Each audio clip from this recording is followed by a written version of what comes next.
بسم اللہ الرحمن الرحیم اللہم صلی علی محمد وعلی آل محمد کما صلیت علی ابراہیم وعلی آل ابراہیم انک حمید مجید اللہم بارک علی محمد وعلی آل محمد کما بارکت علی ابراہیم وعلی آل ابراہیم انک حمید مجید وعن ابن عمر رضی اللہ تعالی عنہما قال رسول اللہ صلی اللہ علیہ وسلم ان اللہ یقبل توبۃ العبد ما لم یغرغر رواہ الترمذی وابن ماجہ۔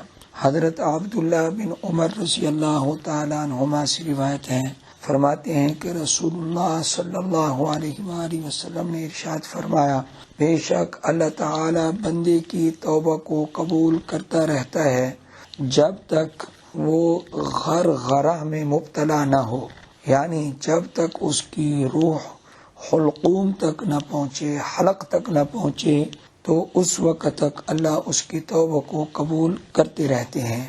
اس لیے زندگی کے کسی بھی لمحہ میں کوئی گناہ ہو جائے، صغیرہ ہو جائے، کبیرہ ہو جائے، تو شیطان بندے کو مایوس کرتا ہے کہ اب تیرے گناہ زیادہ ہو گئے ہیں، اب تیری بخشش نہیں ہوگی۔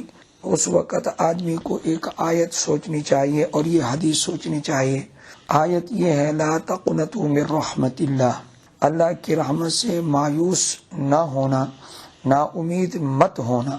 اور یہ آیت تسلی بخش ہے، اور اس کے علاوہ یہ حدیث پاک جو ابھی ہم نے پڑھی ہے، اس حدیث میں آیا کہ جب تک آدمی کی روح حلق تک نہ پہنچے، اسے پہلے اس کی توبہ جو ہے قبول ہو جاتی ہے۔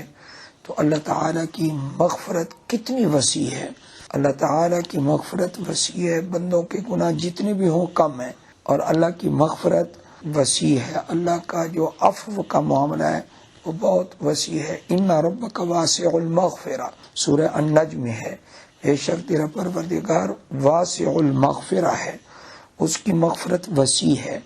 جس طرح اللہ کی رحمت وسیع ہے، اسی طرح اللہ تعالیٰ کی مغفرت بھی وسیع ہے۔